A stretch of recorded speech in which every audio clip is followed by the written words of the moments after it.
अब्बा जब्बा। नमस्कार, मैं हूं सुमित। स्वराज एंटरटेनमेंट में आपका बहुत बहुत स्वागत है। आज हमारे साथ में हैं उपासना सिंह जी, जो कि बॉलीवुड की बहुत ही फेमस एक्ट्रेस हैं और आप इनको कपिल की बुआ भी कह सकते हैं, क्योंकि कपिल के शो में इन्होंने बहुत ही सुर्खियां बटोरी थी। चलिए हम आपको उनसे मिलवाते हैं। मैम, बहुत बहुत धन्यवाद हमसे जुड़ने के लिए। थैंक यू जी, और आपका भी बहुत बहुत धन्यवाद कि आपने मुझे इनवाइट किया। मैम, सबसे पहले बहुत बहुत शुभकामनाएं। As a producer Punjabi industry में आप एंट्री कर रही हैं। जी। आप फिल्म से जुड़ी कुछ बातें बताइए। आ, ये मेरी डेब्यू फिल्म है एज प्रोड्यूसर। मैंने और मेरी सिस्टर निरुपमा ने ये फिल्म बनाई है, और इसका नाम है बाईजी कुट्टनगे। मतलब बाईजी कुट्टनगे का मतलब होता है बड़े भाई मारेंगे। बाईजी यहाँ पे बड़े भाई को कहा जाता है। और यहाँ के बहुत बड़े डायरेक्टर हैं कॉमेडी के, समीप कांगजी। उन्होंने ये फिल्म डायरेक्ट की है। देव खरौड़ यहाँ पे सुपरस्टार हैं। वो हीरो हैं, और मेरे बेटे नानक सिंह की ये डेब्यू फिल्म है। गुरप्रीत कुग्गी जी हैं, मैं हूँ, और हॉबी धारीवाल जी हैं, सैबी सूरी, और बहुत सारे न्यू बच्चों को भी इसमें चांस दिया गया है। बहुत खूबसूरत फिल्म है, और पंजाब की काफी बड़ी फिल्मों में से है। अब जैसा कि आपके बेटे Nanak as an actor debut कर रहे हैं, तो सेट पे कैसा माहौल था? मतलब एक तरीके से जो एक स्ट्रिक्ट प्रोड्यूसर होता है इस तरीके से, या चिलमिल मदर इस टाइप से? नहीं, क्योंकि मेरी फर्स्ट फिल्म थी ये बाईजी कुट्टन के, तो मेरे लिए उस टाइम बहुत ही मैं टेंस थी, और बहुत सारी चीज़ों को एज ए प्रोड्यूसर आपको संभालना होता है। आपको बहुत सी चीज़ें, हर चीज़ का ख्याल रखना पड़ता है कि टाइम पे लोग पहुंचे हैं, एक्टर्स टाइम पे पहुंचे हैं, वैन्स लगी हैं कि नहीं, उनका मेकअप हो गया है कि नहीं, और लाइट्स आ गई हैं। हर चीज़ का प्रोड्यूसर को ख्याल रखना पड़ता है, तो मेरे लिए बहुत टेंशन का माहौल था। और उससे भी ज़्यादा मेरे बेटे की ये डेब्यू फिल्म थी, और हमारी फर्स्ट प्रोडक्शन हाउस की फिल्म थी, तो काफी प्रेशर था। और ऊपर से मैं उस फिल्म में एक्ट भी कर रही थी। तो जब आप एक्ट भी कर रहे हो और बहुत सारी चीजें देख रहे हो, तो आप समझ सकते हो क्या हाल होता होगा। तो उसकी कई बार मुझे गुस्सा नानक अपने बेटे पे भी, मैं कि तुम टाइम पे आया करो, तुमने अभी मेकअप क्यों नहीं किया, अभी तुम जल्दी क्यों नहीं उठते हो। क्योंकि नानक जो है, बचपन से ही मेरा एक ही बेटा है, तो आप समझ सकते हैं कितने लाड प्यार से पला होगा। और वो सोया होता था तो मैं कभी उसको उठाती नहीं थी, मैं उसको बोलती थी कोई बात नहीं, थोड़ी देर और सोने देती हूँ या कैसे। लेकिन जब ये फिल्म मैं बना रही थी, तो मैं बहुत स्ट्रिक्ट थी उसके लिए। मैं उसको बोलती थी कि 5 बजे उठना है, 5 बज के 2 मिनट नहीं होने चाहिए। वो मुझे बोलता था कि आप, मुझे लगता ही नहीं आप मेरी मम्मी हो, अब मुझे लगता ही नहीं, क्योंकि आप अभी एक प्रोड्यूसर हो सिर्फ। सो उसके लिए भी काफी हेक्टिक रहा। लेकिन मेरे लिए बहुत तसल्ली और बहुत खुशी की बात है। आपने भी ट्रेलर अगर देखा हो, तो उस पे काफी मिलियंस के व्यूज आए, और कमेंट्स बहुत बढ़िया है। नानक का गाना रिलीज हुआ है, उस पे भी लोग इतना अच्छा रिस्पांस दे रहे हैं। तो मेरे लिए, एक माँ के लिए और एज प्रोड्यूसर भी, मेरे लिए बहुत खुशी की बात है कि लोग उसे एक्सेप्ट कर रहे हैं फिल्म। आप एक्ट्रेस हैं, आफ्टर देन आप प्रोड्यूसर बन गई हैं, और आप वेब सीरीज भी कर रही हैं, तो कभी कभी आप फिल्म्स को याद नहीं करती कि ये वापस अब मुझे फिल्म करना चाहिए?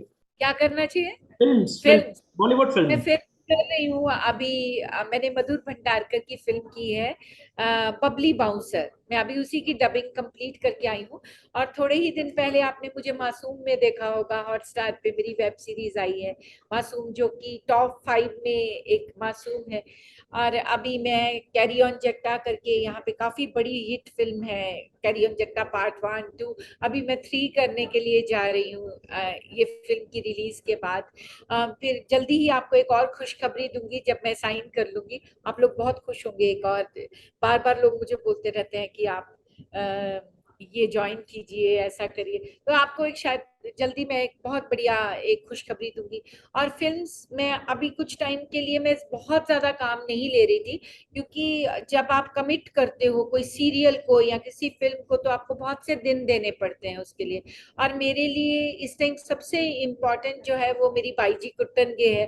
क्योंकि इसमें मेरी लाइफ का तकरीबन बहुत सारा जो मैंने पैसा इन मतलब सेव किया था, वो लगा है। फिर नानक मेरे बेटे की डेब्यू फिल्म है। तो इस, और बहुत सारे प्रेशर्स हैं, क्योंकि हम लोग रिलीज कर रहे हैं फिल्म को, तो बहुत सारी प्रॉब्लम्स, कई चीजें आती हैं जिंदगी, उससे अभी हम लोग जूझ रहे हैं। तो इसलिए अभी काम इतना ज्यादा मैं नहीं ले पाई, लेकिन जैसे ही 19 अगस्त के बाद मैं फिर से काम स्टार्ट कर दूंगी। ऑफर्स बहुत हैं मेरे पास। मैं आपसे पूछना चाह रहा हूँ कि जब हम स्ट्रगल टाइम में किसी की मदद करते हैं और समय मतलब समय के हिसाब से सामने वाला बड़ा आदमी बन जाता है और जिसने आपको मदद करी की आपकी उसको भूल जाता है, ऐसे लोगों के बारे में आप क्या बोलना चाहेंगे? ऐसे लोगों के बारे में मैं क्या बोलूं, पूरी दुनिया अब तो बोल रही है, सबको पता चल गया है। और सिर्फ पंजाब ही नहीं, अब तो ये पूरी दुनिया की शायद न्यूज है। लेकिन मुझे लगता था कि मैं अकेली ही सह रही थी बहुत टाइम से। मैं लगातार रिक्वेस्ट कर रही थी, मैं हाथ जोड़ रही थी कि वो 25 दिन जो आपने मुझे कॉन्ट्रैक्ट में लिख के दिए हैं एज ए प्रोड्यूसर, उसमें से सिर्फ 5 दिन आप मुझे दे दीजिए, मैं उसी में अपनी प्रमोशन कर लूंगी। आप जानते हैं जो भी फिल्म होती है उसमें हीरो हीरोइन का प्रमोट करना कितना जरूरी होता है। और जब आप एक पोजीशन पे पहुंच जाते हो तो सबकी उम्मीदें हो जाती हैं कि अब उपासना सिंह के लिए हरनाज और संधू भी खड़ी होगी। तो जब आपको मेरी जरूरत थी तब मैं आपके साथ थी, जब आप एक स्ट्रगलर थे तब मैंने आपको 2 फिल्मों में as heroine first lead chance दिया। और अब जब मुझे आपकी जरूरत है तो आप मेरे साथ नहीं खड़ी हैं। बहुत दुख लगता है। मैंने सुना ही था कि ऊंचाई पे जाके लोग आपको भूल जाते हैं, मैंने पहली बार ये देखा। और आप मुझे जानते हैं बहुत सालों से, मैंने कभी कोर्ट नहीं मैं गई थी, मैंने कभी मेरे साथ कोई भी ऐसे लीगल इश्यूज कभी नहीं जुड़े।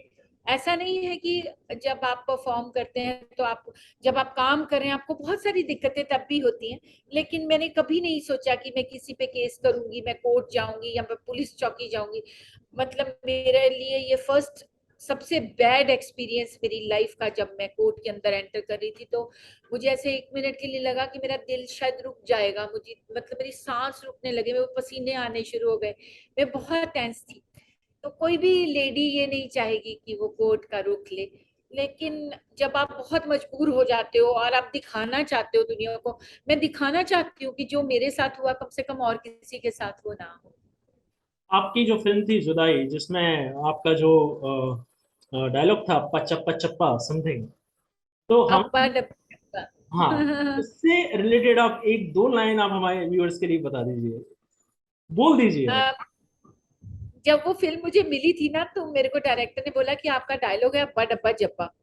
तो मेरे को लगा एक गूंगा इंसान अब्बा डब्बा जब्बा कैसे बोल सकता है, वो तो साउंड से प्ले करेगा, ई, ऐसा कुछ करेगा ना। तो डायरेक्टर ने कहा आप बोलिए मेरी, क्योंकि मैंने ऐसा कंसीव किया है। तो खैर director captain of the ship होते हैं। तो मैंने डेफिनेटली मैंने ट्राई किया, क्योंकि मैं स्टेज की एक्ट्रेस हूँ, तो मैंने कोशिश किया उसे अलग अलग तरह से बोलने का। जैसे मैंने कहा कि आई लव यू, तो मैंने कहा अब्बा डब्बा जब्बा।